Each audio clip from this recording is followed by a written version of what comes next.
there are very few political books that are frankly worth your time. This one is. It's been compared to the Alan Clark Diaries, which is the classic, because they actually... I mean, that is very flattering. But my favourite line is Sarah Viner's The Bridget Jones of Politics. There it is. There it is.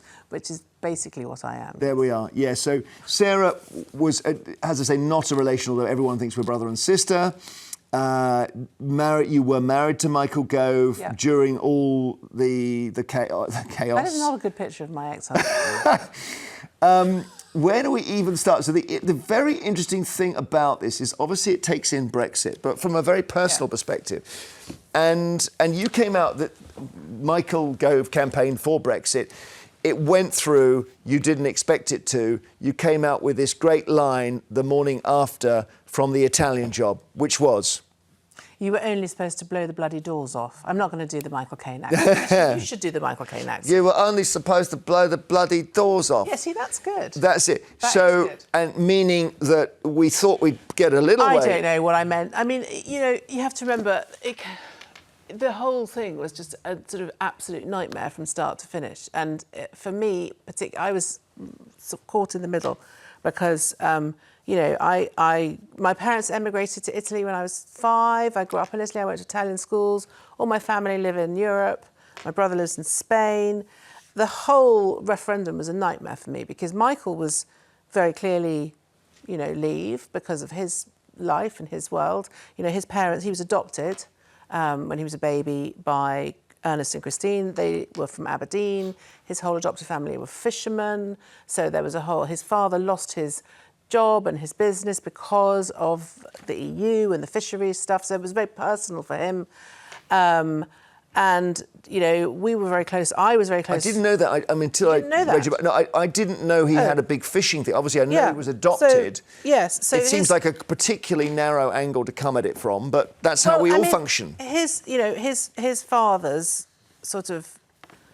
his father had a small fish processing. He was a fish processing merchant, which is, you know, packing fish and stuff, and his little business went under because of the EU fisheries stuff. So, you know, but that was a moment in Michael's childhood which, you know, resonated. And so there was a personal aspect, and also, you know, we were very good friends with the Camerons. Dave was Dave was obviously a Remainer. So the whole thing was just a complete mess. So that line was me. I don't know. I was trying to be. I suppose I want to. I mean, this book is really about how all the mistakes that I made. I mean, it's about lots of things. It's about you. I mean, but there's lots of things in there. I mean, there's lots of stuff in there where I talk. It's very honest and very candid. I didn't see there was any point in writing a memoir unless I was honest about the mistakes that I made and the things I did wrong and the idiotic decisions I made and the things that I didn't see. So it's very honest in that respect. Sarah, can I just ask a question though on that line? Please, just because I think people want to know, when you say you were only supposed to blow the bloody doors off, doesn't that just mean it was never supposed to be a win? So it was a career move, right? No, it wasn't at all. So what was he only supposed to do rather than actually win? But you see, the thing is, what you're doing is you're placing far too much importance on that line. That was me at the end of a really long, exhausting period of months, just exhausted.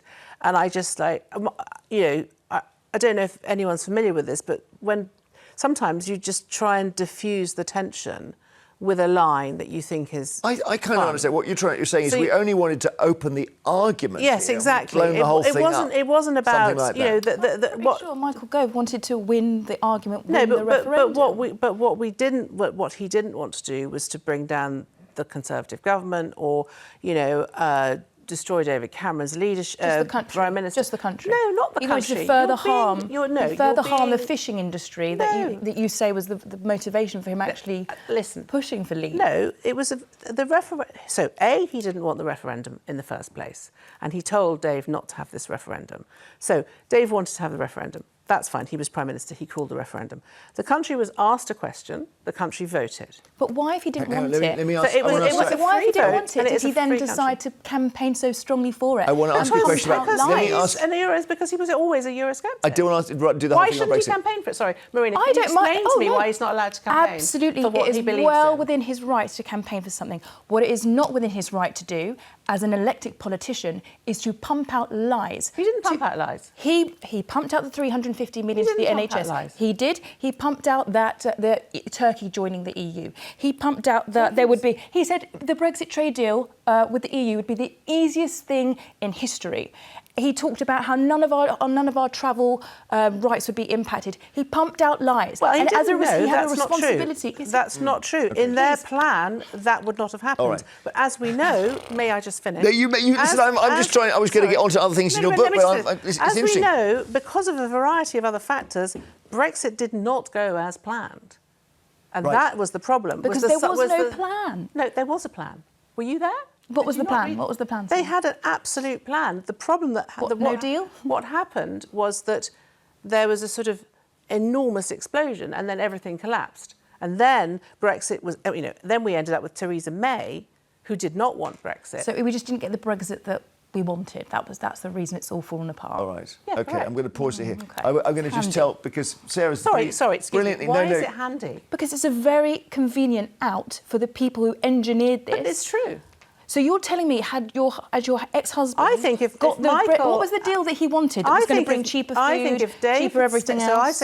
I think if David stayed as Prime Minister, right, after the referendum, I think if he had said, OK, this was not the result that I wanted, but, I'm the Prime Minister, and so I'm going to stay and I'm going to make sure this happens in an orderly fashion. And I think if Michael and Boris had worked with Dave, I think the Brexit would have gone very differently. I think what happened was that it became, everything went wrong, and then we ended up with Theresa May, who wasn't a Brexiteer, who couldn't really do the deal. Ended up with Boris Johnson, who had a majority to do whatever he wanted. I was only going to mention one. I'm going to mention a story from Sarah's book. But I mean, the thing is, pause. You have a very rigid view of this. Yeah, but we can't. And what I'm trying to say is that you need to be open-minded about what happened. And what this book is it's trying to explain to people like you, what happened and why it happened, and the personalities behind the politics, which, you may not think is useful because you may have your entrenched view, which is totally OK, I think by it's the a way. lot of people trying to make a career. That's what I think it was. Well, I will only mention... That's your opinion. Look at me. I'm going to mention a story from Sarah's book, because you're getting dragged into an argument here, which you're very willing to have, by the way.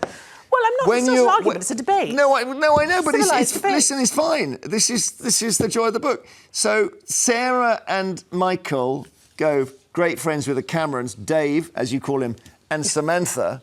There was a drinks party at the Cameron. Do you know this story? It's a very good story. Drinks party at the Camerons' house, and you end up taking the wine around. Yeah, that was and you funny. give some white wine to Jeremy Clarkson. He doesn't look at you. He says, "Oh, sorry, I'm on red," as if you're sort of serving. And you said, at that point, I realised I was staff.